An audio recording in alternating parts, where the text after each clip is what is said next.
Olá, eu sou Rafael Carriço, sócio fundador da Techers, uma consultoria especializada em recrutamento e soluções para RH e tecnologia. Esse é o nosso podcast onde a gente procura trazer executivos de mercado, profissionais do empreendedorismo, para contar um pouco sobre carreira, um pouco sobre mercado, desafios, empreendimentos, gestão, planejamento estratégico e qualquer tema que te ajude na tua carreira ou no teu projeto aí na tua empresa. Como de costume, antes de anunciar o nosso super convidado, eu quero fazer a minha audiodescrição para a gente poder dar a oportunidade para quem está nos assistindo, mas não está, para quem está nos ouvindo, mas não está nos assistindo e está nos vendo, nos imaginarmos aqui no nosso MesaCast, no nosso podcast. Então eu sou um homem hétero, alto de 1,78 m, branco, cis, estou com uma camiseta polo básica preta, um relógio na mão esquerda, um cabelo mal penteado e uma barba um pouco mal feita. Estou no momento rebelde aí de entrada de segundo semestre. Estamos aqui no nosso MesaCast com uma mesa de madeira muito bonita, um televisor ao fundo com o nosso logo em laranja e escritas em branco. Quero passar a bola para minha sócia Mariana Pereira para ela se audiodescrever, Mari. Olá, bom dia, boa tarde, boa noite para você que está ouvindo, assistindo a gente. Prazer estar aqui. Eu sou Mari, eu sou uma mulher branca, cis, hétero. Eu tô de rosa hoje, eu vim no meu molde Barbie de ser. Tô com uma calça preta, tô aqui nessa mesma confecção aqui, construção de cenário que o Rafa. O Rafa tá aqui na minha frente, meu convidado tá aqui ao meu lado. Super prazer estar aqui com vocês. Boa. Antes de pedir pro Léo se autodescrever, Léo, não sei se você já fez isso, mas é um exercício muito bacana. Eu quero agradecer o nosso principal patrocinador que faz isso acontecer, que é a Techers, a consultoria especializada em recrutamento de soluções. Para você que é executivo ou executiva de RH, de tecnologia, diversidade e inclusão e precisa contratar para o teu time profissionais nível analista a diretores executivos, entre em contato com a gente. A gente tem bastante projetos para dividir com vocês, bastante cases de sucesso de profissionais nesse nível. Mas, falando aqui do que importa do nosso super convidado, que é um grande amigo de longa data, nós nos conhecemos aí há pelo menos 10 anos, tive a honra de tê-lo como candidato em processo seletivo, como parceiro em outros projetos. Ele, que para mim, é um executivo de tecnologia completo, porque ele passa por diversos setores, diversos segmentos. Então, eu conheci esse cara em consultoria, depois ele trabalhou no mercado financeiro, bancário. Hoje ele atua aí, talvez, num dos maiores players de saúde do mercado. Eu quero ouvir bastante a sua história aí, de como é que você chegou na cadeira que você chegou e quais os principais desafios você tem. Seja muito bem-vindo, Leonardo Cardoso, Léo. Valeu, tudo bem? Tudo bom, Léo? Vou me autodescrever primeiro. Por favor. Leonardo Pedrosa, branco, hétero, tô com uma jaqueta azul marinho, uma polo preta, calça jeans, nesse cenário maravilhoso aqui que vocês já descreveram. Boa, Léo. Obrigado aí pela tua disposição uma manhã fria hoje de São Paulo, com um pouco de trânsito. O Léo cedeu um pouco da agenda dele, do horário dele, para falar com a gente aqui, Léo. Muito obrigado. Valeu. Bom, vou falar rapidamente aqui da minha carreira. Realmente a gente se conheceu há muitos anos atrás. Conta como é que você começou, Léo. Você começou lá, aquele cable guy lá, cara, trocando cabo. Por que você escolheu tecnologia? Conta pra gente como é que você começou a tua jornada em TI. Foi quase isso, mas eu vou voltar lá dos primórdios. Uhum. Vou falar um pouco de família. Meu pai é um cara de tecnologia. Boa. Ele trabalhava, na época, mainframe, que era o hype, né? Uhum. Acho que sou nascido e criado num bairro simples de periferia de São Paulo, e meu pai era o cara de tecnologia, era o diferente da turma. Então eu sempre admirei bastante e a gente gosta de seguir os passos da família, né? Uhum. Então meu primeiro emprego foi numa consultoria de tecnologia, na época ProcWork, uma empresa pequena começando. Que hoje é a Sonda, né? Hoje é a Sonda, essa gigante mundialmente falando. E demais. Surgiu com a Sonda Chile, virou Sonda ProcWork, hoje Sonda. E entrei no mundo para ser office boy ali, no mundo de tecnologia, numa empresa de tecnologia, mas para ser office boy. O SAP engatinhando, a tecnologia como um todo engatinhando, e eu era o menino que pegava envelope e ia entregar pela cidade. Caraca, bem raiz, né? O boy raiz. E passava debaixo da catraca para salvar o passe, para comer o meu hot dog depois. Isso aí, o podrão, o famoso podrão, né? Isso aí. Então andava São Paulo inteiro. Na época, gostava bastante de ser office boy, que eu gosto de conhecer os lugares, coisas novas. Mas foi aí meu primeiro contato com tecnologia. Então eu vi o mundo que tinha dentro do cenário, implementação, suporte, infra, desenvolvimento, análise de sistemas, requisitos. ITIL nem existia, nem Nossa, pensava em ser metodologia, criado governança, metodologia ágil, nem tinha. Era o CPD, né, Léo, aquela ainda. época, né? Isso Época do CPD. E trabalhei muitos anos ali como office boy. Depois, meu próximo passo foi no time de RH, Uhum. cuidando dos benefícios dos funcionários, como auxiliar administrativo, mas eu sempre de olho na área de tecnologia.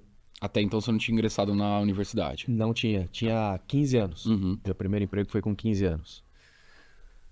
Quando eu vi aqui aquelas opções, eu falei, cara, é aqui que eu quero entrar. Tecnologia, meu pai é de tecnologia, tô vendo a tecnologia aqui do meu lado, como ela funciona, e é aqui que eu quero trabalhar. Então, nos meus horários vagos ali de office boy e auxiliar administrativo, eu sempre ficava com o pessoal de tecnologia, olhando o que eles estavam fazendo, aprendendo o que eles estavam fazendo, como montar. Na época montava-se máquina, né? Comprava-se as peças e montava a máquina. Hoje em dia vem tudo como serviço pronto, instalado Você na só sua abre mesa. a caixa, né? Faz o unboxing, né? Isso, unboxing, baixa a imagem direto, tá tudo pronto. Antes eu ficava ali um tempão criando, fazendo o setup da máquina. Então, eu sempre ficava ali com a turma. Quando apareceu uma oportunidade dentro do time de tecnologia, ali no time de suporte inicialmente, eles lembraram de mim, então eu fui para o time de suporte ali com 17 anos, com compromisso, claro, meu chefe na época, Marcelo Perego, um beijo para ele, um cara ímpar na minha carreira, me fez um combinado comigo, você vai estudar tecnologia então e eu te dou a oportunidade aqui dentro. E foi aí que tudo começou. Eu comecei montando cabo, né? Lembro até hoje como faz um patch cord, montando máquina, e fazendo todo o setup naquele disquete Cara, gigante. patch cord, é você que é da geração Z, cara, você não tá ligado, mas você conecta o seu modem na internet porque alguém clipou o teu cabo lá, né, cara? Sequência de verde, branco do verde, pô, tá maluco. Isso aí. E tinha o crossover, né, também. Crossover. Tinha um crossover. Então, lembro muito bem dessa época, com muita nostalgia e muita alegria. E foi aí que tudo começou. Então, entrei montando máquina e patch cord. Tinha algumas pessoas que foram ímpares na minha vida aí, nesse período. Depois eu comecei a fazer o suporte em campo, o famoso suporte técnico ao usuário. Depois desse passo, eu fui administrar redes, Windows NT na época. Nossa. Então, mais algumas pessoas aí ímpares na minha vida que me ajudaram bastante, me ensinando esse job. E foi aí que tudo clareou na minha frente. Porque daí para frente eu vivi e respirei tecnologia. Então, dos 15 anos eu tenho 42, tenho uma longa jornada aí pela frente, de mais de 20 anos, respirando tecnologia todo santo dia. E Léo, a gente vai chegar no atualmente, né? Hoje está com um escopo muito mais estratégico, até falando de fusões e aquisições M&A. Mas quando o Léo lá de trás, né? Que estava fazendo patch cord lá, dando suporte de campo. Você já sabia onde você queria chegar? Assim, cara? Ou você, vou trabalhar com rede, infraestrutura, porque até para nossa audiência, né? Hoje nós que recrutamos para tecnologia, você contrata muito para o teu time também. Existe uma carreira mais para desenvolvimento, infraestrutura. Hoje a gente tem projetos, governança. Então hoje o cara que começa uma carreira de TI, ele tem um leque que ele pode escolher para onde ele vai. Na nossa época, me incluo na tua época também, porque eu sou do processamento de dados, do PD. Não tinha muita opção assim, né, cara? Você sabia onde você queria chegar ali ou você tava só vislumbrando o mundo de TI? Não sabia onde queria chegar. Eu queria fazer parte da tecnologia. Uhum. Para mim aquilo brilhava os olhos. Eu tinha duas grandes vontades. Sempre fui do esporte, jogava muito bem futebol, então ou eu vou pro futebol ou eu vou pra tecnologia. Aí escolhi a tecnologia, mas não por a primeira opção. Tentei o futebol, fui até uma página 2 e fiquei na tecnologia, que é o divisor de águas na minha vida. Uhum. Mas eu não tinha ideia do mundo que tinha ali dentro para eu conseguir fazer a escolha. Até então eu não sabia que tinha desenvolvimento, análise de requisito, SAP, ERP. O que é um RP? A gente não tinha a troca de informação e a disponibilidade da informação que hoje a gente tem em livros, internet, podcasts, YouTube, cursos online. A gente pesquisava na Barça, né? A gente pesquisava em livros ou conversava com o vizinho, a gente não tinha isso. Então eu queria fazer parte... né? A gente ia na biblioteca, Ia na né? biblioteca. Eu passei em frente esses dias de uma biblioteca ali de Santo Amaro, comentei com meu filho, falei, aqui é uma biblioteca. Ele falou, para que serve?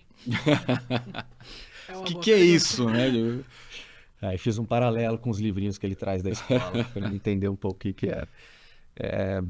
Então eu não sabia, cara, aonde eu queria chegar. Eu queria fazer parte. Quando eu comecei a fazer parte, eu comecei a entender o mundo que tinha. E o meu viés sempre foi, como eu entrei em infraestrutura, suporte, aqui que eu comecei, então é aqui que eu vou aproveitar e ser o melhor que eu posso dentro de infraestrutura.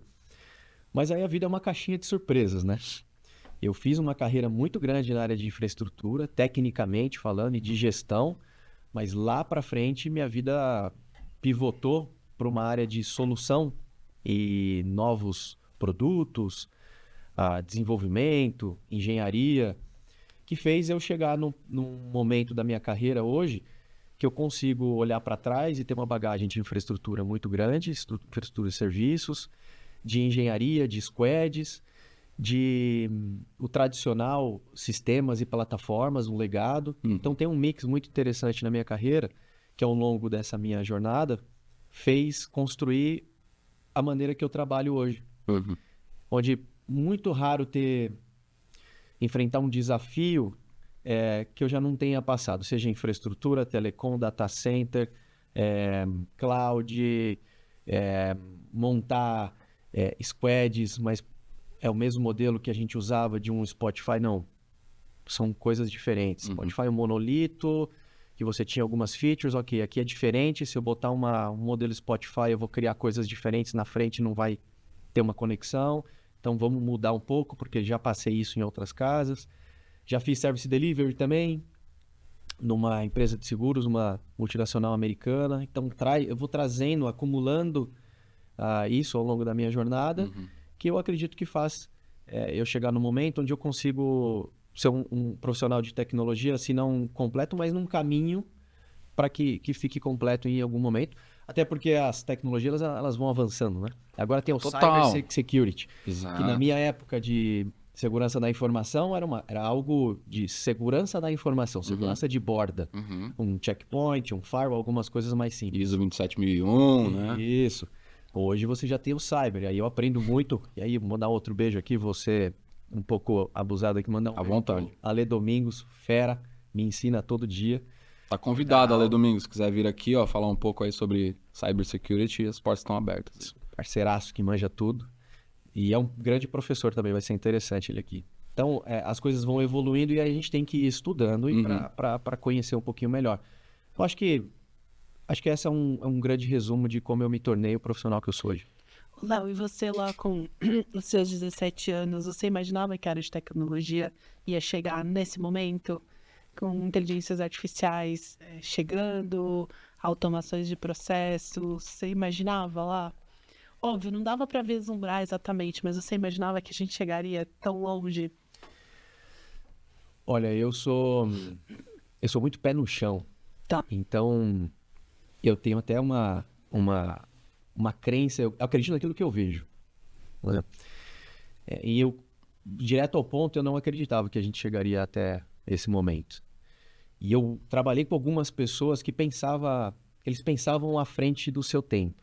Eu trabalhei em 2 companhias aéreas, para 2 companhias aéreas. Uma delas tinha uma pessoa ali que, na época em que a gente não tinha smartphones, ela estava num projeto de compras por um celular que viria pela frente ou compras pela televisão. E na época a televisão de tubo, que só mudava de canal e aumentava o volume. E todo mundo olhava com certa desconfiança. E a gente via que aquela pessoa estava completamente certa, estava à frente do seu tempo. Por isso que a gente olha com estranheza para algumas pessoas, mas a gente tem que reparar nessas pessoas que pensam diferente da gente, porque elas estão olhando algo que eu, por exemplo, que olho muito aquilo que é concreto, não consigo visualizar lá na frente. Então, aprendi muito com essas pessoas e realmente, hoje eu percebo que eu preciso olhar com mais carinho para essas pessoas, porque elas sabem o que vem pela frente. Eu, como sou um cara muito de solução de negócio, olhando para dentro de tecnologia, estou preocupado com hoje e com daqui 4, 5 anos, não com daqui 15, 20 anos. Então, não imaginava que a gente chegaria onde a gente chegou hoje. Essas pessoas que eu fui encontrando ao longo do caminho me fizeram sair um pouco do meu modo e começar a reparar nesse futuro que vinha pela frente. E hoje ele me prova, uma pessoa que é mais concreta, que essas pessoas tinham total razão. Então isso me faz estudar algumas coisas que eu não pararia para estudar antigamente. O fato é que não imaginava que a gente chegaria na evolução Onde de a gente tecnologia chegou, onde né, a gente cara? chegou hoje. O mundo de tecnologia se transformou mais rápido do que a gente, né, desde a Revolução Industrial, né? A gente já falou sobre isso aqui com outros convidados, mas a velocidade com que tecnologia se transformou e é tão essencial na vida das pessoas é muito louco, né? Eu disse que no começo, na nossa introdução, eu disse que você é um executivo polivalente porque você flutuou em diversos segmentos, né, cara? Consultoria, seguros, banco, fintech, saúde. E esse olhar teu de infraestrutura, engenharia, serviços, soluções, hoje cloud, cara, o que a gente chama de cloud hoje era o que a gente chamava de virtual machine no passado, né, cara, de banco de dados. Então, eu acho que isso te trouxe essa visão polivalente para você olhar um negócio como solução e projetar isso para 4 anos na frente, né, cara? Léo, hoje, falando sobre...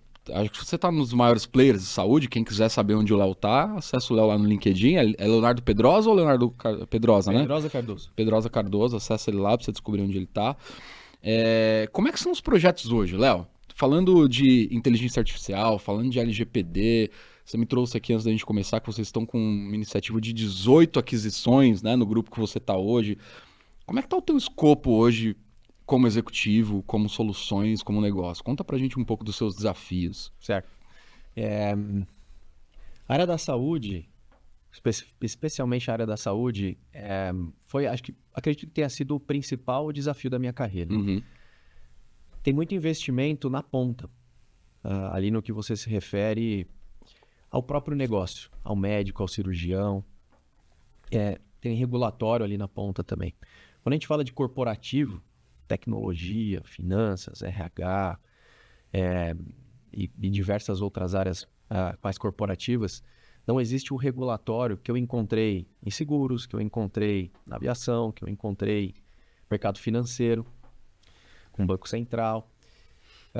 Então é uma área, a área da saúde é um mercado em que o corporativo, as dores do corporativo, elas são iguais em todos os players. Então você tem a dificuldade de integração com uma operadora, porque a operadora ela trabalha de maneira diferente, cada uma. Ou até a mesma operadora que trabalha por região, cada região tem a sua cooperativa e cada cooperativa trabalha de alguma maneira. Então não adianta eu pingar numa operadora, que é uma das maiores do Brasil, e direto no head, porque cada cooperativa espalhada pela região, cada região do Brasil, ela trabalha com um modelo de integração. Uma trabalha com o Fire, outra trabalha com a HTML5, outra trabalha com API ativa, passiva. Cara, cada uma trabalha de um jeito. E a própria autorização para você fazer a autorização de um procedimento. Uma é por fingerprint, outra por reconhecimento facial, outra por token, outra por autorização no site, aí diversas maneiras. Então, o que eu quero dizer aqui, para começar minha fala, o mercado da saúde ele é muito fragmentado. E quando eu entrei no mercado de saúde é porque existia uma proposta. Na época, o meu VP de tecnologia me apresentou uma proposta revolucionária de mercado. A gente vai criar um ecossistema de saúde integrado, prontuário único, uma wallet de saúde que você não anda mais com seus exames debaixo do braço, mas você anda na palma da sua mão. Digital. O médico prescritor recebe uma cópia para saber se já tem alguma coisa crítica no seu exame e te chama antes da sua próxima consulta. Ou seja, algo preditivo, mais veloz, e quem ganha, no final, o paciente, a comunidade. Quando eu entrei no mercado de saúde, e eu comecei a fazer benchmarkings também para entender como é que funcionavam os outros setores e as dores iguais. A primeira coisa é, uau, como que esse mercado para de pé com esse tipo de governança ou com esse tipo de tecnologia embarcada. Completamente diferente do setor financeiro. O setor financeiro veio com um banco central há uns anos atrás, muitos anos atrás, que fez com que as empresas investissem numa governança e numa tecnologia segura, robusta, complexa e completa. Para fazer o ecossistema girar, funcionar, rodar. E aí, os grandes players financeiros, eles rodam numa mesma rotação. Tá? O Pix, que tem em qualquer um dos bancos, e na última fintech eu criei lá, tenho o prazer de eu com o time ter criado, ele é igual. A arquitetura, ela funciona igual em qualquer canto. O front, ele pode ser um pouquinho diferente em cada banco. Mas o Banco Central soltou uma normativa dizendo é assim que tem que construir o Pix. Então, é igual. Diferente no mercado da saúde. Então, quando eu faço esse paralelo, a minha primeira impressão foi, uau, o setor da saúde, ele está muito atrasado do ponto de vista corporativo. E em paralelo a isso, a empresa crescendo por aquisições, justamente para atingir o objetivo de criar um ecossistema integrado de saúde, onde quem não fizer parte gostaria de participar. Na prática, esse ecossistema integrado, o que é, Léo? Só para a gente entender. É o laboratório, é o hospital, é a clínica? Traduzindo para o paciente final. O exame? O carriço chega num hospital concorrente da DASA, ou concorrente da Redditor, ou concorrente do Einstein, concorrente do Sírio, faz o seu primeiro atendimento. Quando você vai depois passar por alguma dessas outras entidades para se consultar ou por algum problema de saúde, ninguém conhece o seu prontuário. Você tem que chegar lá e contar tudo de novo pro médico. Você tem uma pedra no rim, que tem 2 centímetros, que aconteceu tal coisa. Ninguém sabe quem é o carriço ou o que você tem do ponto de vista de saúde. Seus exames evolutivos, se você faz num Alta, se você faz num Fleury, se você faz num DB, que são laboratórios concorrentes aqui, você não tem um evolutivo do seu caso ou do que você está tratando. Se você tem um nódulo que ele vem crescendo, se você faz em cada um desses laboratórios, ninguém consegue trazer um evolutivo para você. Então, a proposta era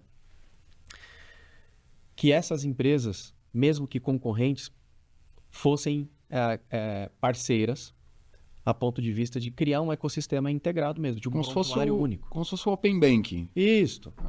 Para saúde. Que o legal. Open Health, ele tá no mercado sendo discutido, mas muito parecido com o Open Bank. Muita gente da área de finanças participou de muita discussão para alavancar o Open Health. Para essa integração. Isso. Que legal. O fato é que quando a gente não tem um regulatório único puxando isso, fica muito difícil você fazer essa criação desse ecossistema todo integrado. Então, a partir desse momento, as empresas começaram a crescer por aquisição. Empresas que eram mais de diagnóstico, começou a comprar hospitais, comprar outros laboratórios para fortalecer na praça, porque aí você consegue criar um ecossistema integrado dentro da sua empresa, por mais que tenham BUs diferentes. E os demais começam a olhar aquilo com bons olhos e puxar uma iniciativa de um ecossistema de saúde integrado. Convenhamos, para o médico é ruim não ter um prontuário único, para o paciente é ruim contar a história toda vez. Então, acho que esse era o cenário que se apresentava quando eu conheci o mercado de saúde.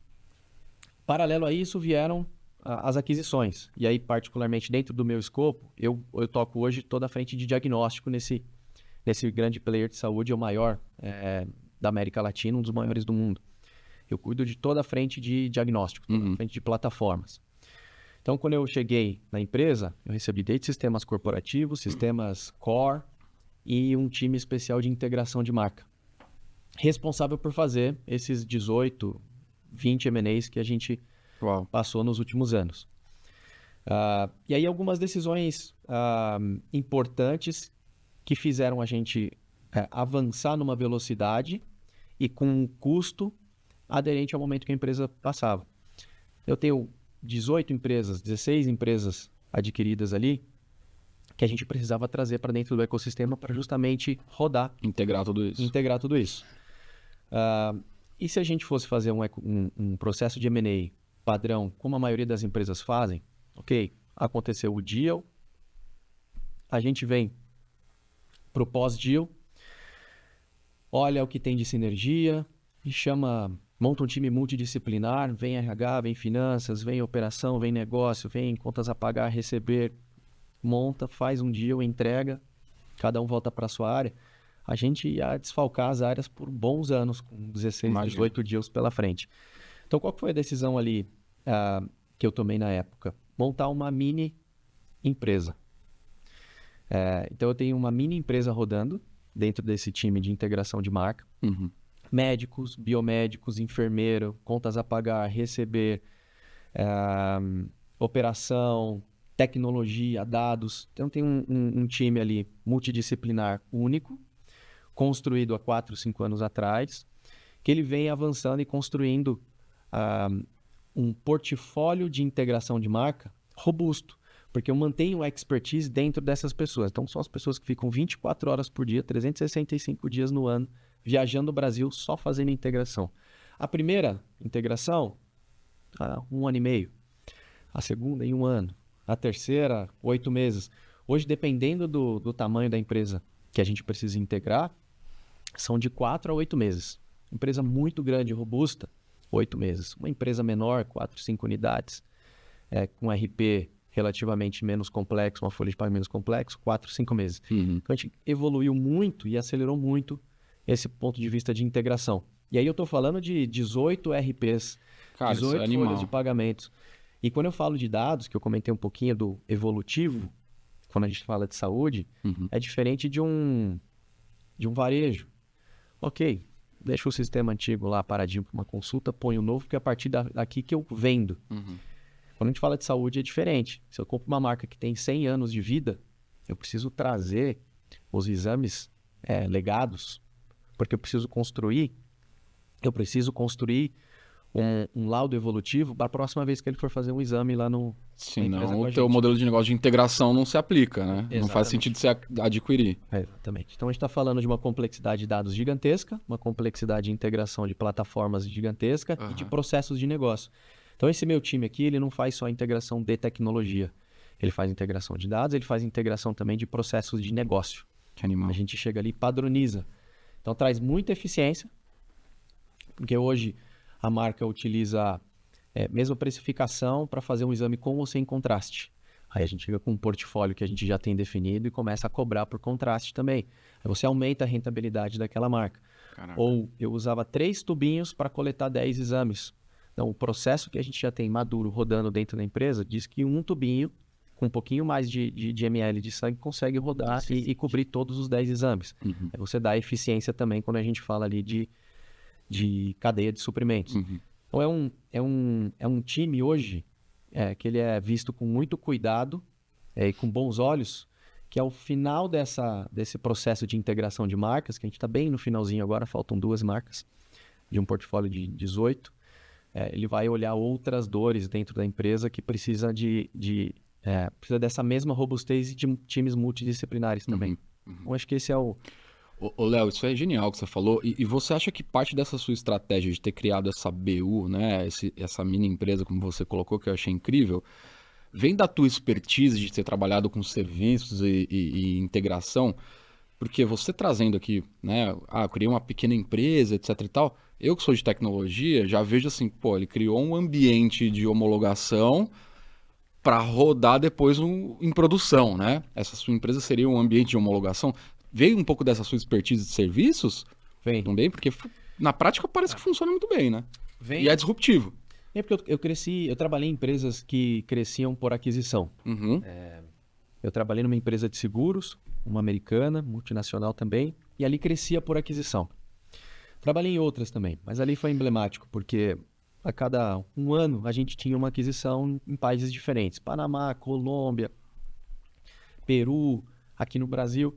E era sempre o mesmo processo. Cria um time multidisciplinar, desfalca um pouquinho as pessoas dos seus times, executam, encerram. Aí você acabava de fazer uma integração, comprava outra. Montava um time de novo.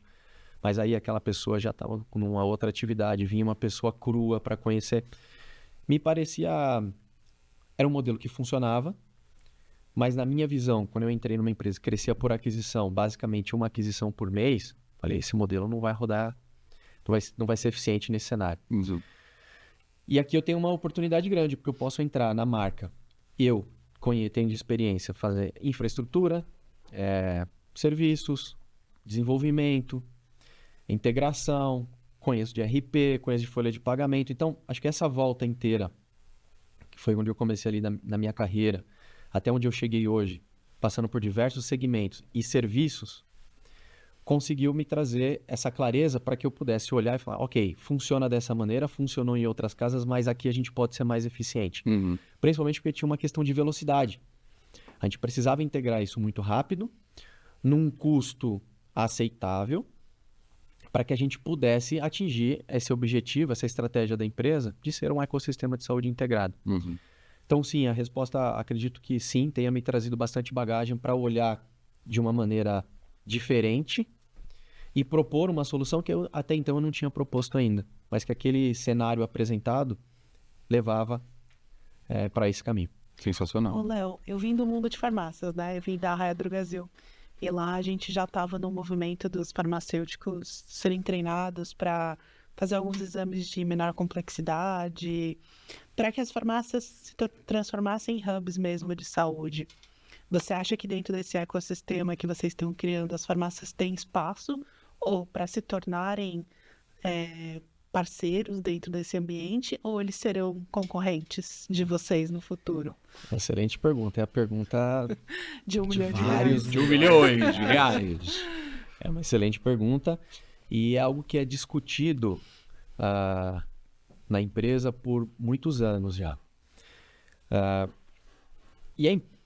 Acredito que a maioria das empresas, quando elas são líderes, elas se sentem na obrigação ou talvez na condição de ditar um pouco, de orquestrar um pouco o mercado. Uhum. Né? Acho que isso aconteceu com os bancos. Quando entrou o Banco Central, os principais bancos já orquestravam como deveriam trabalhar. Assim aconteceu no e-commerce. E acredito na área da saúde é a mesma coisa.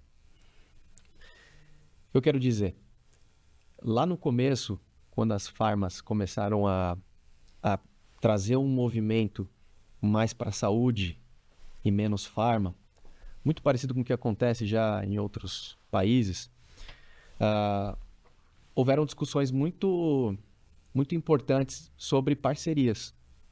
Então, não na competição de eu sou capaz de fazer, então o que uma farma faz eu faço, ou os pequenos exames eu consigo produzir a mesma coisa, mas são mercados muito diferentes. A farmácia tem uma capilaridade e a cada esquina, ou duas na mesma esquina, Da mesma marca, da né? mesma marca, Exato. tem uma presença muito forte. Então você consegue dar uma vazão muito maior. Então eu acredito sim nessa parceria e ela já vem sendo vista nas ruas. Os concorrentes da área da saúde se aliando a algumas farmas. Mas eu acredito que isso poderia ter sido melhor aceito no começo, quando o cenário começou a se desenhar com essa oportunidade ou essa ampliação de leque das farmácias. Ô, Léo, eu quero entrar na seara de pessoas, né? Até porque somos aí da área de pessoas, mas antes queria entender com você, porque você estava lá durante, né, a pandemia, como é que foi, cara? Atuar dentro de... Porque hoje, assim, vendo você contar esse case, eu fico bastante orgulhoso, porque tecnologia atesta a nossa teoria de que tecnologia deixou de ser um centro de custo e hoje é uma área estratégica dentro das empresas, né? Um executivo de tecnologia traz uma ideia de criar uma pequena empresa dentro de um grupo de aquisições que está crescendo, né? Então, assim, primeiro que você tem uma super liberdade do teu board, e eu acho que isso é incrível.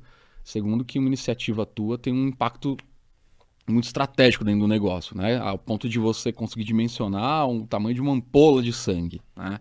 Então, tecnologia é providencial. Mas durante a pandemia, cara, como é que foi operar num negócio tão estratégico para o mercado, ligado à saúde, né?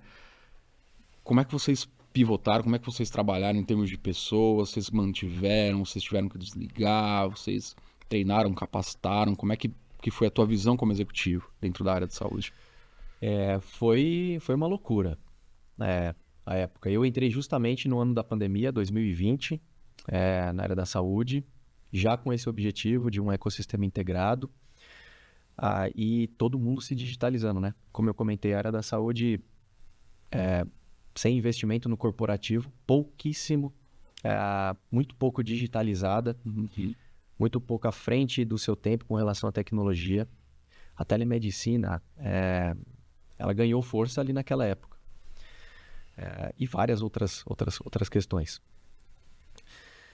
Então foi uma loucura, no sentido de muita oportunidade para a gente abraçar o mercado e entregar para o paciente final, que aliás, diga-se de passagem,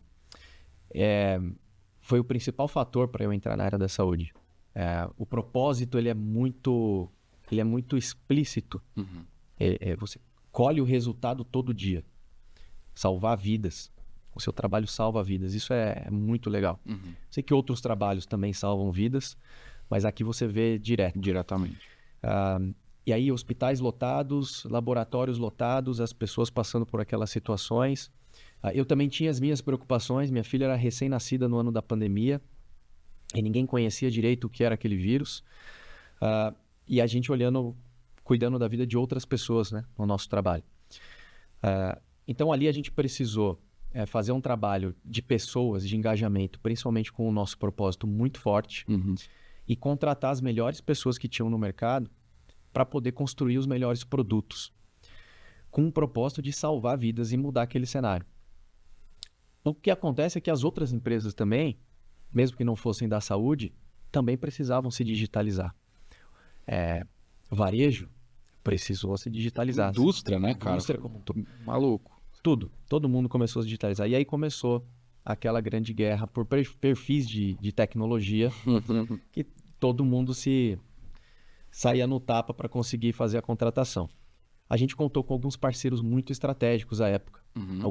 Algumas consultorias de tecnologia que se propuseram a conhecer o negócio, conhecer a dor que a gente tinha, para conseguir trazer um valor agregado, além de montar simplesmente uma squad para desenvolver determinado produto. Porque o mercado da saúde ele é diferente. Além disso, uma empresa que cresce por aquisição com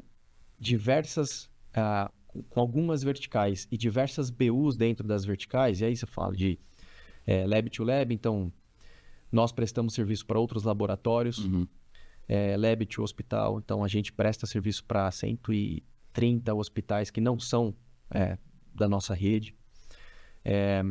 A gente tem coleta em consultório, então consultórios fazem a sua própria coleta, entrega para a gente produz todo o exame, faz toda a cadeia logística por aí.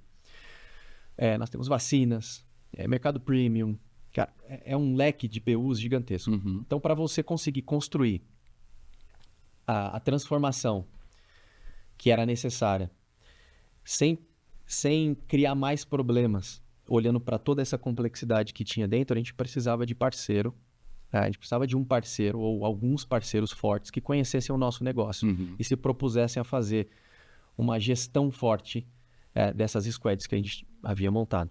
A gente chegou ali a mais de 100 squads, entre 100 e 120 squads, com produtos sendo construídos para tudo quanto é lado. Então, o investimento forte até então. 100% da operação home office, Léo? Né? 100% da operação home office. Não tinha como, né? Essa é diferente também. Não tinha. A gente foi começar a flexibilizar e voltar em 2021, quando a gente foi seguindo as regras da ANS e governamentais também. Até pela responsabilidade, né? A gente tinha tecnologia no home office.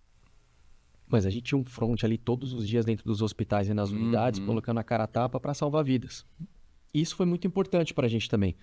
Quando a gente está dentro de tecnologia, sentado no conforto do nosso lar e vê o pessoal na ponta, guerreiros, isso traz uma responsabilidade maior para aquilo que a gente se propôs a construir. Então, ali foi toda a complexidade montada. O fato é que a governança embutida sobre isso ela foi muito importante. Então, a construção de um COI ágil para conseguir gerenciar todas essas squads, para a gente conseguir colocar, medir produtividade das squads também, de entrega do que a gente estava se propondo a construir. Todo esse ecossistema, essa complexidade dentro do ecossistema, ela foi um dos principais pontos de desafio para todo mundo que estava ali. Uhum. O meu VP na época, o Danilo, é um cara gigante no mercado, com muito lastro. Acho que era a pessoa certa no momento certo daquela complexidade que a gente tinha montado. Outras pessoas que vieram compor o time do Danilo, assim como eu também, robustas de mercado, eram as pessoas certas no momento certo para a gente conseguir atravessar esse pico que a gente sabia que logo depois de 4 ou 5 anos, obviamente a gente não ficaria nesse pico, a gente voltaria para uma velocidade de cruzeiro, que é onde a gente se encontra hoje, ela chegaria. Então a gente tinha um time muito forte, e era um dos pontos de orgulho na época do time de tecnologia, a maneira que a gente montou esse time para conseguir sair do outro lado fortalecido e com os produtos entregues. Uhum. Em paralelo a isso, a gente tinha um time com conhecimento de negócio muito forte, então pessoas de 10, 20, 30, 40 anos de casa. Tem pessoas no meu time que começaram na DASA antes de eu nascer. Caraca, Zark. Animal. Isso é animal. Ímpares. Você senta para conversar com essas pessoas, você Isso aprende é demais. animal. Não só sobre o negócio, mas sobre a vida também. Uhum. Que provavelmente nem estavam na área de TI, né? Quando começaram. Como Vieram de você, negócio. como eu. Vieram da área de negócio. Aí você junta expertise de mercado, pessoas robustas, com conhecimento de negócio e da tecnologia do que vinha até então, e você faz um mix aqui, aí a gente encontrou um sucesso em muitas das frentes que a gente atuou. Obviamente, nem todas foram flores. Algumas a gente não teve tanto sucesso e tudo bem. O investimento foi feito, se trouxe retorno ou virou plataforma, está rodando, ok, desmonta o squad, vira uma plataforma, vamos rodar. Ou aquilo que investiu-se por muitos anos, não trouxe o retorno ainda, ok, desliga e a gente reconhece que não foi tão bem nessa frente e a gente evolui naquilo que a gente foi bem e a gente consegue exponenciar um crescimento maior e captar e rentabilizar maior aquele produto. Então foi essa grande complexidade da área da saúde ali, do meu ponto de vista, óbvio. Foda. Temos uma pergunta da plateia? Temos. O Rafael começou a entrevista aqui, o podcast, falando que você já foi para diversos mercados. Como foi essa sua transição de vou para o mercado financeiro, vou para a área da saúde? Foi orgânico? Foram vindo as oportunidades? Como que foi isso? E como que você fez essa chave de ser o cara da TI operacional, de botar a mão na massa, para um cara com essa visão de mercado, de entender o negócio? Foi natural essa mudança? Foi sendo adquirida ou você buscou conhecimento? Boas perguntas. A primeira, como que eu transitei nesses mercados? Olha, minha esposa não vai me deixar mentir, mas eu gosto de coisas novas. Eu gosto de conhecer coisas novas, experiências novas. Então, sempre que tem um mercado diferente que se apresenta na minha carreira, eu faço questão de conhecer o negócio. Uhum. Então, passei aí por diversos segmentos e tenho uma facilidade grande. Como eu gosto de conhecer coisa nova, tanto na diversão, esportes novos. Se me perguntar algum esporte, eu já pratiquei até beisebol, para você ter uma ideia. Caraca. Rugby, qualquer tipo de coisa já experimentei. Na minha trajetória profissional, a mesma coisa. Uhum. Então foi natural porque me atrai o que é diferente.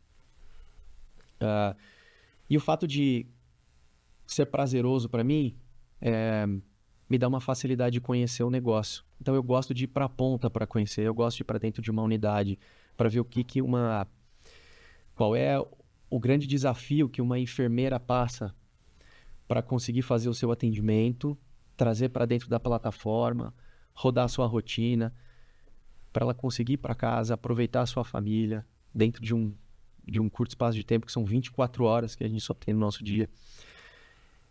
Qual é a dificuldade que um médico tem para agendar uma cirurgia, o que um médico tem para laudar um exame de mamografia com 300 imagens que ele tem que fazer a reconstrução da imagem para chegar no laudo mais assertivo possível e o quanto isso influencia no paciente depois.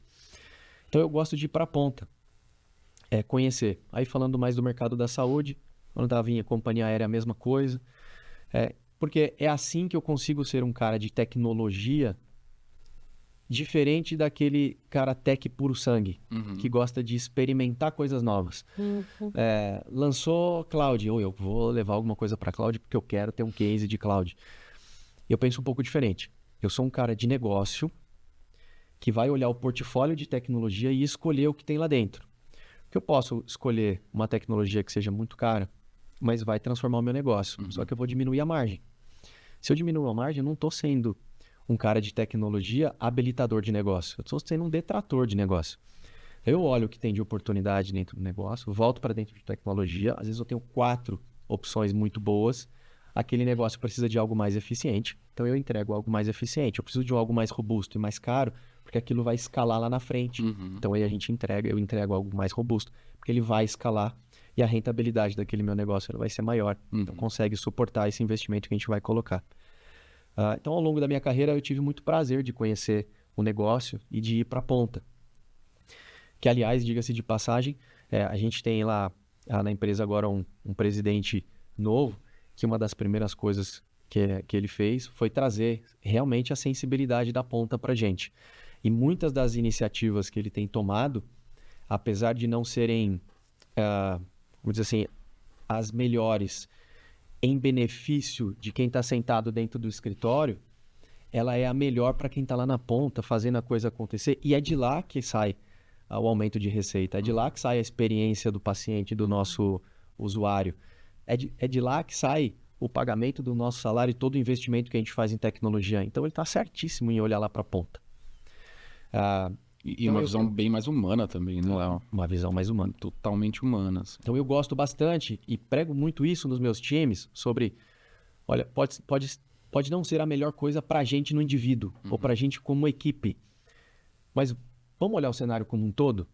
90% da nossa operação está lá na ponta. Uma operação de 50 mil pessoas, está lá na ponta. É lá que tem que estar o investimento.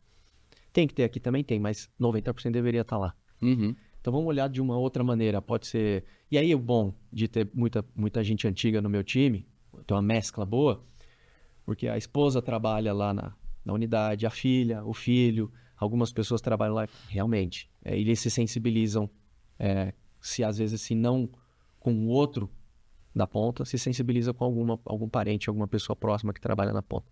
Então eu tenho muito isso também dentro de mim, de conhecer a ponta para conseguir oferecer soluções. Foi por isso que a minha curva de aprendizado dentro dos diversos negócios que eu trabalhei, elas foram relativamente tranquilas e rápidas, porque eu gosto muito de conhecer negócios diferentes. A segunda pergunta, qual era mesmo? Era se esse seu pensamento de negócios veio naturalmente, isso já é dentro de você, ou se teve algum momento na sua carreira que você falou, pera, eu preciso sair do cara operacional e olhar mais para negócios, ou isso já estava dentro disso? Acho que a minha primeira pergunta conectou com a segunda. No segundo. Mas não foi algo natural. Por mais que seja natural eu gostar de conhecer coisas novas, quando a minha carreira ainda era de infraestrutura, até 15, 16 anos atrás, eu gostava de sentar ali no backstage e entregar aquilo que me pediam. Como puro... Sob demanda. Isso, commodity. Então, se é companhia aérea, se é saúde, se é na NASA, é servidor, é link, é storage, é Exadata, é um firewall, é um banco ok?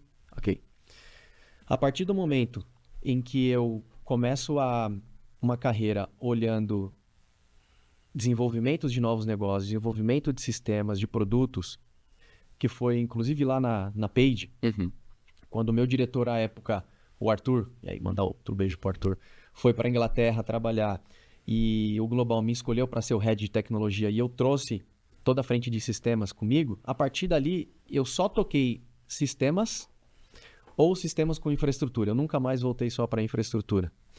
A partir daquele momento, me veio o estralo. Falei, opa, eu não posso mais ser um tirador de pedido. Porque o negócio, às vezes, ele pede a solução, mas ele não me traz a dor. E é natural do ser humano. Você vai na farmácia e fala, eu quero um remédio para dor de cabeça. Você não vai investigar por que você tem enxaqueca. Com a causa, né? A dor de cabeça.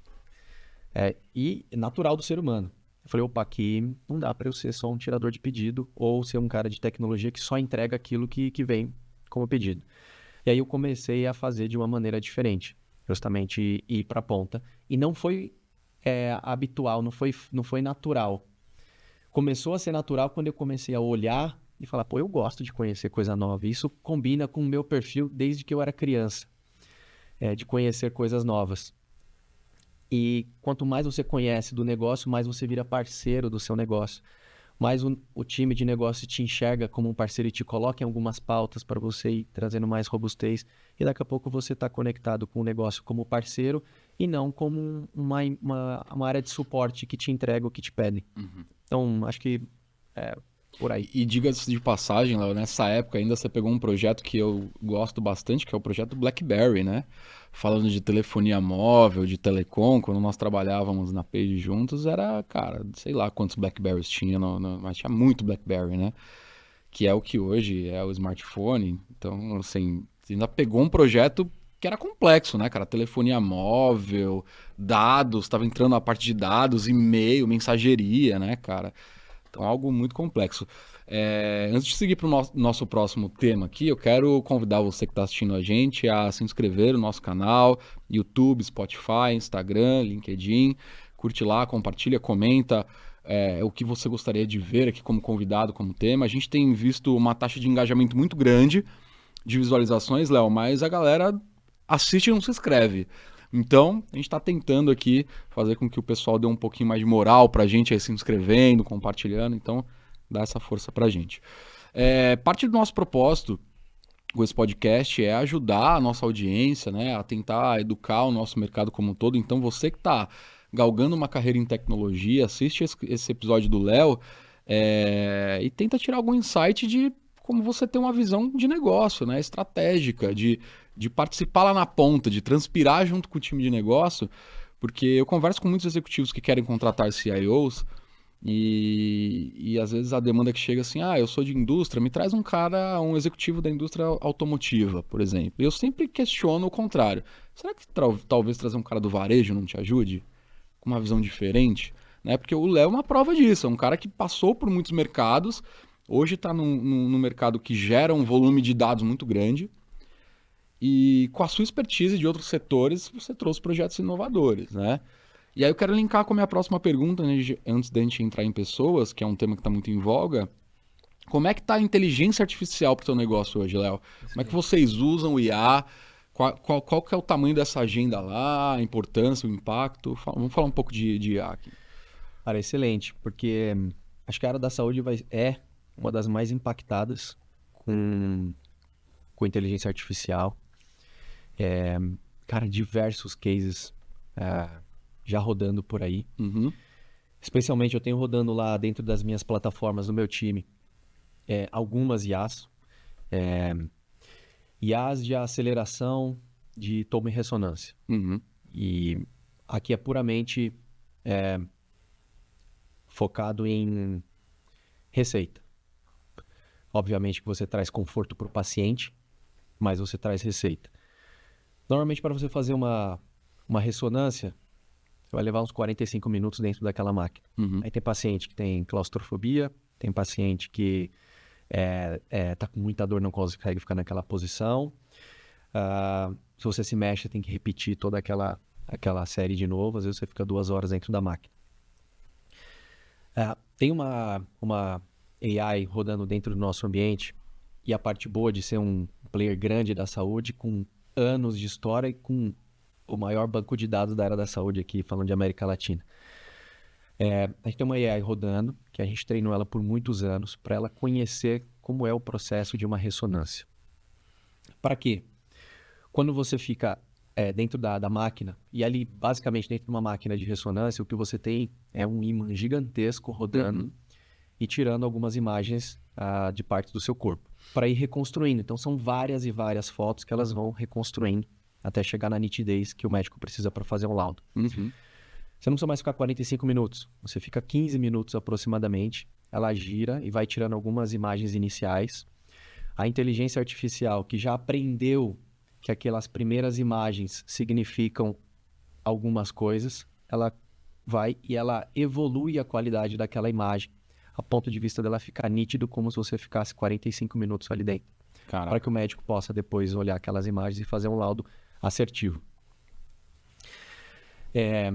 A gente tem uma outra rodando de achado crítico, né?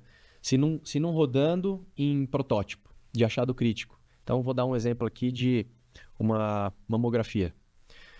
Você foi fazer um exame de mamografia, executou o exame, a AI olhando o tempo inteiro, olhando entre aspas, analisando em o tempo todo, em tempo real, as primeiras imagens, para que se tem um achado crítico, alguma coisa relevante, e a gente sabe que quando tem um nódulo em qualquer parte do corpo, o tempo é fundamental, ele já manda uma notificação para o médico para já acionar o paciente e fazer as tratativas que são necessárias.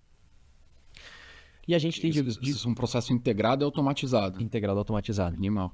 E aí você começa a ser, se não preditivo ainda, mas com a quantidade de dados que nós temos, é para lá que a gente quer chegar, minimamente muito mais veloz para trazer mais segurança e salvar a vida dos pacientes, que é o propósito da DASA. É prover a saúde que as pessoas precisam. Tá? E aí eu tenho outras AIs rodando ali dentro, ou em desenvolvimento, que tem muito esse cunho de beneficiar o paciente na ponta e ajudar o médico. A gente ainda enfrenta bastante questionamento. Acho que não a empresa específica, mas o setor. Uma AI hoje é capaz de dar um laudo para um paciente. A gente tem casos. Mas se uma AI dá um laudo errado em algum momento, como pode acontecer, ela não é 100% assertiva. Quem responde por isso depois? Quando você tem um médico dando um laudo, é o médico que responde por um laudo errado depois. É o CIO que vai responder? É o CIO que vai responder. Caraca. Quem é o desenvolvedor? É o cara que criou o algoritmo. Então, você ainda tem uma série de perguntas que ainda precisam avançar. O que a gente consegue garantir é a AI fazendo a primeira análise e enviando para o médico. E depois o médico validando se a AI apontou coisa certa ou se está faltando mais alguma coisa. Mas ainda tem um médico dependente aqui, que acelera o processo médico de detecção, mas ainda depende do médico. Você tem prescrição, você tem AI que ajuda já a fazer a prescrição. Então, baseado numa consulta, e o médico, você vai no pronto-socorro, numa clínica, o médico está digitando o que você tem, dor de cabeça, febre, coriza. Você digita, ou a AI já consegue te dizer qual é o medicamento que você precisa tomar. Não a marca, mas o composto do medicamento que você precisa tomar. Ainda a gente não consegue entregar direto para o paciente, porque, de novo, se tem algum erro, Precisa de no uma CRM do validação médico, humana. então tem muita Isso é oportunidade. foda pra caralho. Muita oportunidade.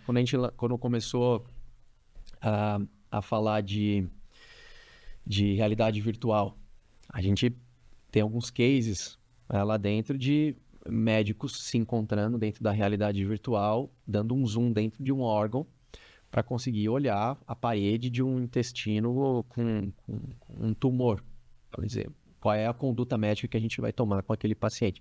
Assim, tem casos diversos. Alguns rodando, como essas que eu contei, outras em estudo, outras pensando daqui a 10, 20 anos para frente. Mas o fato é que a AI é uma realidade dentro da área da saúde hoje. Eu participei de um fórum CCW em Las Vegas no ano passado, que é de Customer Experience. E olha a diferença, né? A grande dificuldade para Customer Experience foi trazer um case, e era um fórum mundial, um case em que roda-se uma AI e traz resultado. E não é o resultado de que ela consegue interagir com o humano, é o quanto você consegue trazer resultado para a empresa. Para o negócio. Negócio. Você colocou uma grana ali na AI. E quanto está te salvando de operação, diminuindo o G&A, aumentando sua margem ou trazendo mais receita? Não tivemos nenhum caso apresentado lá. Caraca. De resultado efetivo.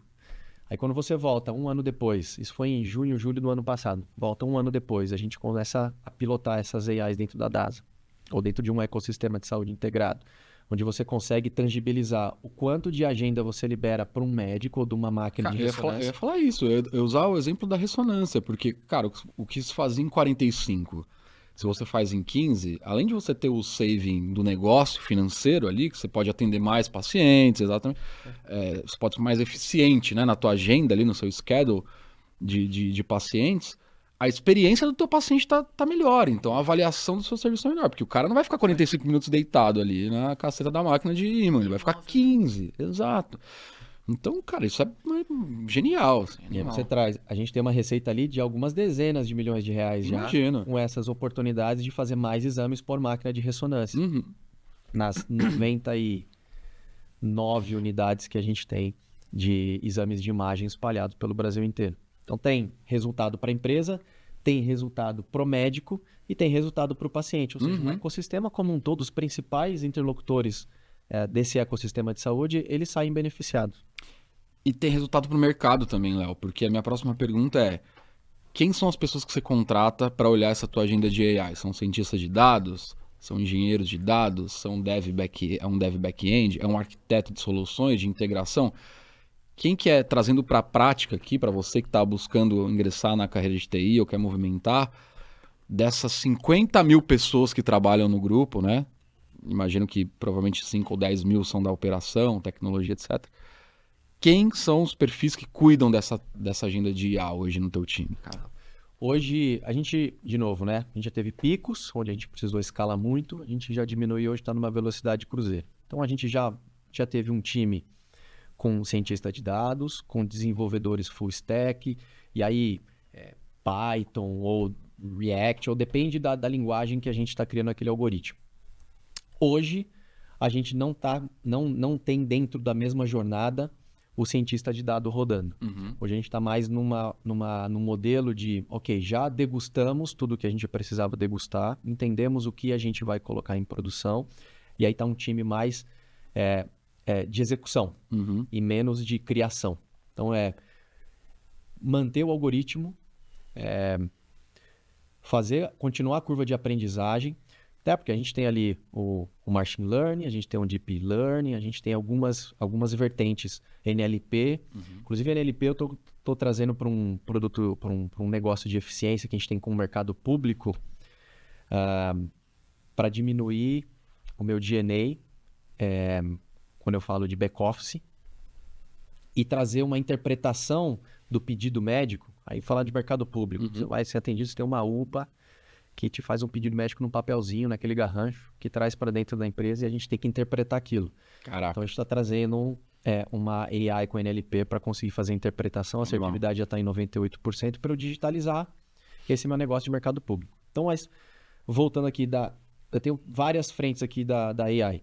Hoje eu estou com um time mais de execução e menos de criação. Porque a gente mais já sabe o que a produção, gente menos precisa colocar. projetos, né? Isso.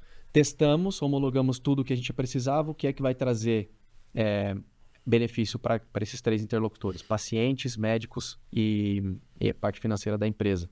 Então aí eu estou com um time mais linguagem, um time que pilota Python, que pilota o orquestrador e que compõe esse time aqui mais de execução das AIs. Boa. Rafa, temos Mais uma pergunta da plateia? Por favor. Você falou que quando você foi convidado para ser head de TI, que você saiu desse mindset de preciso só entregar, preciso olhar negócios também e entender de ponta a ponta. Como que o cara hoje que está lá na entrega, no delivery, pode, de dica que você dá para seguir esse caminho que você foi?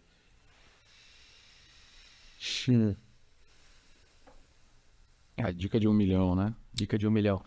Repete a pergunta para mim de novo. Como que o cara que está na operação, que era você antes de ser o head de TI, que está entregando hoje, como que ele consegue estruturar essa parte anterior para ter essa oportunidade? Porque você teve uma oportunidade, olha, não me lembro quem, saiu, foi trabalhar fora e agora você vai ter essa oportunidade de ir mais para uma coisa de negócios e menos de entrega. Como que esse cara constrói a carreira dele para que ele possa, talvez, ser visto e ter oportunidades como você teve? O que eu vejo de oportunidade, eu falo bastante para os meus times. A gente não se ater apenas ao que a gente faz. Eu sou um cara sou um DBA. Ok, isso é muito bom, DBA. É isso que você quer fazer a vida inteira? Ok, tá tranquilo. Cada um sabe o que te faz feliz. Mas a pessoa que quer ir um pouquinho além, ou que quer fazer essa mudança, essa pivotar na carreira, eu acredito que ele tem uma grande oportunidade. Se ele é DBA, ele está em todos os mercados da empresa. Se ele se propor a ser um ótimo DBA e conhecer o que o banco dele está rodando, opa, eu tenho aqui meu sistema de atendimento, que é o coração da empresa. O paciente está de jejum, ele chega lá às 7 horas da manhã, com fome, acordou cedo, pegou o trânsito de São Paulo para fazer um exame. Se o meu sistema de atendimento não estiver disponível, esse cara vai ficar irado e muito provavelmente ele vai na concorrência, porque ele já está de jejum. E exame de sangue você não precisa agendar, é por ordem de chegada. Se o DBA que está ali tocando esse banco, ele entende o que está rodando em cima e ele se propõe a conhecer um pouco do negócio, então você faz uma conexão. O banco com a plataforma que está rodando e o quanto isso interfere no meu negócio. Ele já começa a ter um olhar diferente. E eu acho que a partir daí, se ele tem um interesse e se é nativo dele ou se ele quer pivotar, ele começa já a conhecer de outras coisas. Aí a conversa dele começa a ser diferente. Ele passa a ser um cara mais estratégico, ou pelo menos mais tático, do que um cara operacional, que só bota o banco para rodar. Ó, tem lock no banco, tem que fazer limpeza de query pesada. Cara, é legal, tem que fazer, é importante. Mas você consegue treinar outras pessoas que estão chegando para ser um DBA bom, para te liberar para falar de outros negócios. Sim. Numa discussão mais para frente, a gente levanta, fala, olha, o fulano saiu, ou a gente houve um desligamento, pediu demissão, ou tem uma oportunidade nova. Peraí, tem um cara aqui que conhece do negócio também, que é um ótimo DBA. Então ele conhece do negócio e ele é um ótimo DBA. Ele não é mais um ótimo DBA. Uhum. E aí a gente aproveita isso dentro do time, que foi o que aconteceu comigo na época. Uhum. Eu acho que eu poderia ter sido mais incisivo em conhecer do negócio para que essas oportunidades aparecessem antes. Eu costumo dizer que acho que parte é nossa, parte é do universo. Uhum. Mas se a gente fizer a nossa parte, o universo apresenta a oportunidade para a gente. Uhum. Ali houve a ida do meu antigo diretor para a Inglaterra e surgiu uma oportunidade. O time de fora, o global, olhou para mim e falou, pô, esse cara aqui participa de algumas discussões de negócio, sabe o que está acontecendo, participou do projeto de CRM, eles lembram, então foi natural essa movimentação. E eu costumo falar isso para todo o meu time. A gente é bom em alguma coisa, a gente é ótimo, ok, é onde você se sente seguro, mas arrisca conhecer algumas outras coisas, porque isso vai trazer uma robustez muito grande. E quando na época da faculdade, lá atrás, eu olhava alguns professores e a gente não entendia muito o que ele estava querendo trazer. Mas são grandes mestres para a gente. Eu tinha um específico que falava o seguinte, sua carreira tem que ser um T. Essa perninha do T que sobe é tecnicamente aqui o quanto você precisa se especializar. Muito bom, muito bom. O T é todo o restante. É pessoas, é mercado, é cenário financeiro, economia mundial, ESG e tudo mais. Então, acho que esse T aqui ele precisa ser engrossado depois que você já está com a primeira perninha do T já robusta, está te dando um alicerce bom, engrossa o restante, porque isso vai fazer diferença lá na frente. Sensacional. E a pergunta da plateia foi muito conectada, porque eu recebo diariamente essas perguntas, esse tipo de pergunta, a Mari também deve receber, e até o Léo, óbvio, que eu quero trabalhar com TI porque TI paga bem, né? O que eu tenho que fazer, por onde eu começo, etc e tal. Então, você que eventualmente quer trabalhar, talvez não, na maior rede de saúde do mundo, né? Quer trabalhar no time do Léo, o que você busca, né? O que os seus diretos buscam quando você vai contratar um talento para o teu time? E aí vamos, porque muito do que você falou agora da pergunta da plateia foi sobre soft skill, né? Mas o que você busca de soft skill e de técnico quando você vai contratar para o teu time? Ou se você eventualmente olha só mais soft skill, pode ser também, mas o que um executivo de TI da maior empresa, do maior grupo de saúde da América Latina procura quando ele quer contratar para o teu time de tecnologia? Anotem aí, papel e caneta. Carriço, o meu time ele roda à base da confiança. Óbvio que numa conversa de 1 hora, 1 hora e meia, 2, 3 conversas, você não vai ter certeza se aquela pessoa é de confiança ou não. Uhum.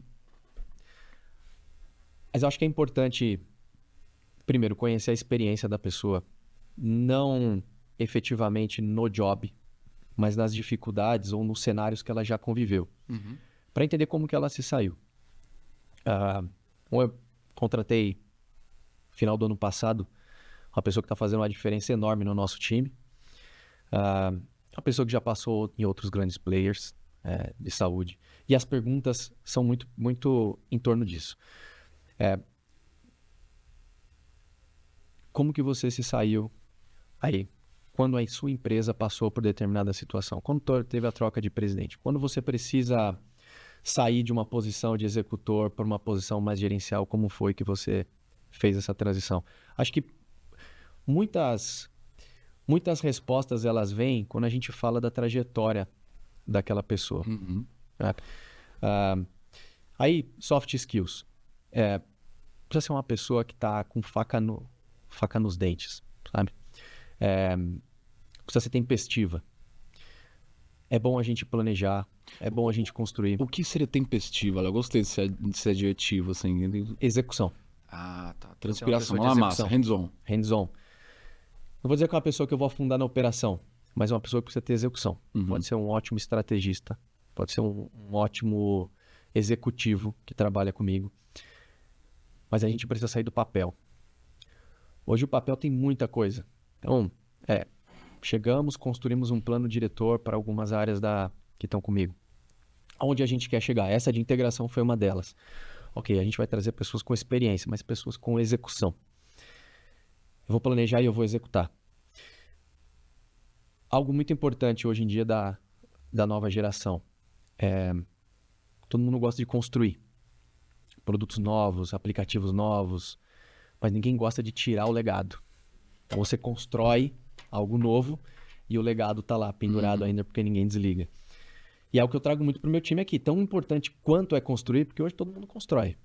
Vamos lá. Não estou generalizando, mas todo mundo gosta de construir. Mas colocar a mão na massa para diminuir a complexidade da arquitetura, para deixar esse produto novo mais eficiente, mais clean, aí já é um outro... porque isso não aparece. Isso não aparece, você não vai colocar no seu currículo. Você não vai ganhar estrelinha porque você tirou um legado do seu ambiente. Eu concordo, porque assim, com o que você diz, na linha de... Eu tenho uma linha de raciocínio que é... Todo mundo gosta de ter ideias, de dar ideias, mas nem todo mundo gosta de participar para executar as ideias. Isso. Né? Então, eu quero ter o senso de pertencente, eu quero parar de apertar o botão e dar ideia de que cor que o botão vai ser. Beleza, o botão vai passar de ser vermelho e vai ser azul. Só que o botão tem 1 quilômetro, você vai ter que pintar esse 1 quilômetro. Não, então deixa vermelho mesmo. É um pouco nessa linha, né? De ser mais maker do que... É isso aí. E é um pouco do meu perfil. E aí você vai falar, pô, Léo, mas você gosta de contratar pessoas que são parecidas com você? Não, eu não gosto. Eu sou chato pra caramba. Basta eu. E aí um abraço pra minha equipe que sabe do que eu tô falando. Mas a execução a gente precisa ter, cara. Precisa estar na veia. Eu acho que hoje a gente devaga bastante sobre coisas novas, sobre futuro, sobre oportunidades, mas se a gente não tiver execução, a gente não sai do papel. E como eu sou um cara de execução, isso aí me dá urticária. A gente precisa entregar. E eu gosto de ser justo com quem me paga. Se a empresa me paga, ela paga aquilo que eu entendo que seja um bom salário e ela espera um bom trabalho. Então eu preciso ser justo com a empresa. Para eu ser justo com a empresa, eu preciso entregar. E eu preciso ter execução. Então eu contrato pessoas diferentes, eu tenho diversas pessoas diferentes que reportam direto para mim hoje, que a gente compõe muito bem. Tenho pessoas mais introspectivas, que quando respondem devagar, mas é uma resposta só. E ele acerta. Eu tenho pessoas que já respondem mais rápido e são mais parecidas comigo. Vai falando, pensando e mudando a opinião até chegar na opinião correta. Então eu gosto de ter esse mix. Faço questão de ter mulheres trabalhando no meu time, aí eu vou puxar a sardinha para as mulheres, que a qualidade que elas colocam no trabalho é uma coisa impressionante. Não que seja só das mulheres, mas eu vejo no detalhe algo mais impressionante. Então eu gosto de ter esse mix no meu time. Basicamente são esses os soft skills que eu busco, cara. E, Léo, pra gente terminar, né? A gente sempre pede pro nosso convidado falar sobre um podcast, um livro, um filme, alguma coisa que assistiu recentemente e que te fez pensar diferente. O que você traria pra gente? Você gostaria de indicar, sei lá, um livro que mudou minha vida, uma série, um filme que eu vi recentemente, assim, pra deixar como dica, assim. Indico sim, foi uma dica valiosa do Marcelo Vilela, que eu tive o prazer de trabalhar juntos e que foi super interessante no momento que todo mundo escalando pro ágil, subindo squad a torta direito. É um livro chamado Ágil do Jeito Certo, muito bom, Que maravilhoso. e faz justamente esse paralelo e pegam cases de empresas gigantescas comparando o que é o literal com o que funciona. Um outro livro que eu gosto bastante é o Jeito Harvard de Ser Feliz. Gosto bastante, que ele traz um pouco a diferença entre... as pessoas buscam sucesso antes de ser feliz. E o que é o sucesso? E não é melhor você ser feliz porque você está mais preparado para buscar o sucesso? Ser feliz com o que você é, com o que você vive e respira. Então acho que são 2 livros aí interessantes. Um mais corporativo e um mais para a vida. Boa. Filme, série, algum? Olha, a série... eu tenho gostos peculiares para séries e para filmes, mas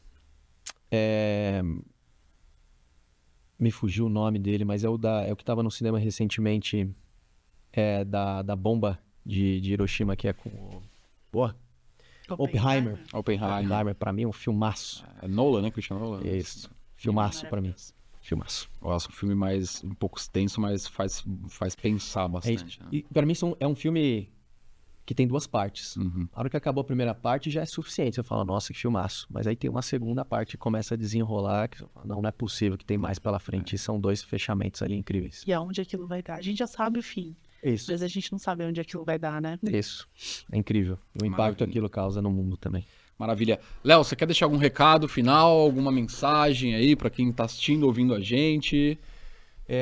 Quero deixar aqui agradecimentos. Acho que os principais motivadores da minha carreira é meu pai e minha mãe, que comeram o famoso pão que o diabo amassou para me criar bem, criar meus irmãos também. A gente, como eu comentei, a gente é de um bairro de periferia, cresceu com muita dificuldade, mas essas são minhas grandes inspirações.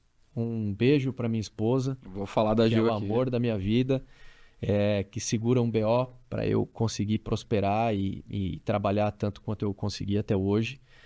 E tento fazer o mesmo para ela, que é uma executiva também muito competente. Meu filho João Pedro, craque de futebol. São Paulino. São Paulino. E minha pequena Maria Eduarda é ginasta.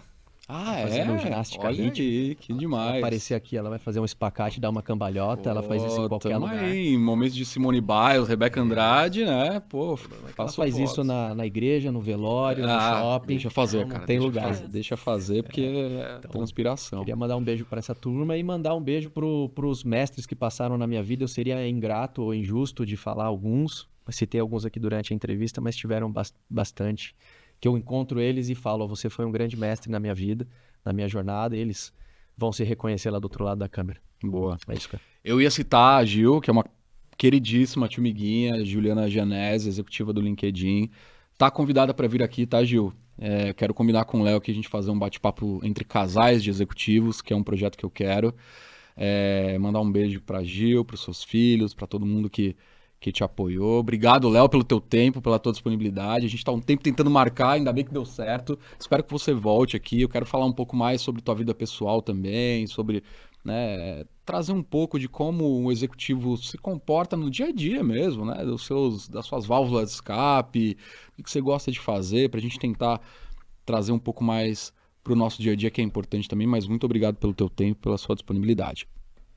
Você que está assistindo e ouvindo a gente, não deixa de se inscrever, curtir, compartilhar. Nós estamos disponíveis no Spotify, Instagram, YouTube, LinkedIn, @Techers_Recruiting. Muito obrigado pelo teu tempo e bons negócios!